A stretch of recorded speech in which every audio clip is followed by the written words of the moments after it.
obviously in the title it says spoilers, meaning everything will be spoiled, including the ending. So if you don't want to know anything about the movie, then click out of the video or click the link down below, which has the spoiler-free review.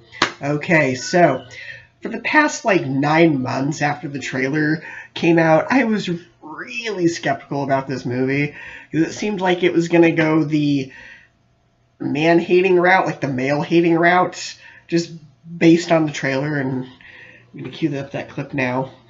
Bring me your fiercest leader. This guy is the special. This guy was a fierce warrior. Okay, well, technically, I did the warrior stuff. So you fought and master built and kicked butt, and then the hapless male was the leader.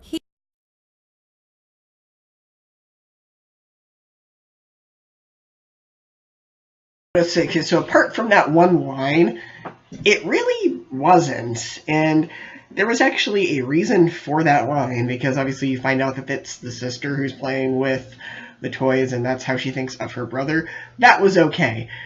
It was not a predominant part of the movie at all. And if anything, the movie was actually calling out Hollywood on their unrealistic body expectations for males, which is good, because all the time we hear about, like, oh, well, it's unrealistic body expectations for females, and this is harmful for young girls and everything, but no one really talks about the other side of it, and they don't realize it's just as harmful for young males as well.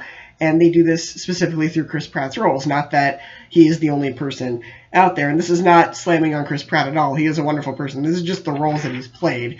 So it kind of makes fun of that. Kind of Rex Danger Vest, Galaxy Defending Archaeologist, Cowboy, and Raptor Trainer. I don't get it. And that was fine, and it ended up that, you know, he's obviously the villain, so that was a wonderful commentary on that. Whether or not that was intentional, I don't know, but that's how I interpreted it. So plot-wise, not as thoughtful, I guess, as the first one. It was definitely more, this time around it was more of an excuse for jokes and references and tropes, like with Teen Titans Go. I would even go so far to say that this is like a kid-friendly version of Deadpool, with all of like the fourth wall breaks and the meta references. Like even the end credits were meta. Like everything about this movie is self-aware, and so it's going to be a very divisive movie because it's not everybody's cup of tea. Like I'm fine when movies are meta and going in. I kind of expected that because Lego Batman was totally like that as well. With superhero movies, you know, kind of making fun of just the genre of that one. This one kind of makes fun of the genre of sequels and then also just action movies in general. So it's more of a parody of a certain type of movie, and it kind of lampshades and breaks the fourth wall and everything. So it's not really meant to be taken that seriously. It did have a good message at the end about getting along with your siblings and everything, but I do feel that that was kind of shoved in at like the very last second just because they needed to get the message across, whereas the first movie, it kind of made sense. This one felt kind of out of nowhere. And also, the movie's rules were very inconsistent, because it was like, it's established, you know, very early on at the end of the first movie, the beginning of this movie, this is all happening in the minds of two kids. But yet, you know, obviously, at the end of the movie where the Legos are taken away because the kids were fighting and they're put in the storage bin, you can hear them singing in the storage bin. And then meanwhile, under the washing machine, you have Emmet and Evil Emmet fighting each other on their own, even though that's not real. But is it real? There isn't really an explanation for it. I think they just did whatever they needed to keep the plot moving along. It's like Boss Baby, where it was like super inconsistent, because it was like, well, this happens, which means it's real. Oh, but this happens, which means it's in his head. Oh, but this happens, which means it's real. Oh, but this happens, which means it's in his head. It was very inconsistent, like that level of inconsistency. So it definitely was not as strong in the writing in terms of story, but with jokes, yeah, I was actually laughing pretty hard at a lot of the jokes. Some of the jokes didn't work, though.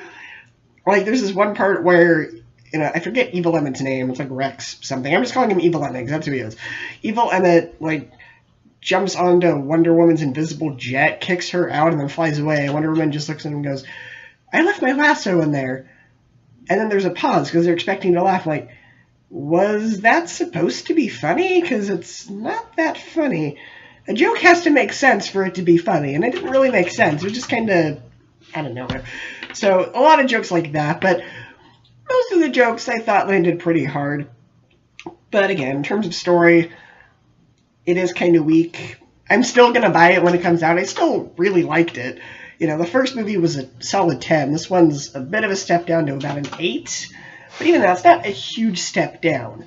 It definitely could have improved with some stronger writing in terms of story. But if you're going to go in just expecting a movie to just laugh at for 2 hours, you're going to find it. So just go in expecting to have, you know, basically stand-up comedy for like 2 hours. And that is my review. And I'm planning on seeing Alita Battle Angel on Tuesday. As of now, that is the plan. Things could change. I did end up seeing this movie on Saturday, but it's been a couple days. I've been super busy. So this review is actually a couple days late. But I do plan on seeing Alita on Tuesday, hopefully. And then How to Train Your Dragon, like, maybe the next week or whenever it comes out. Anyway, that is the review.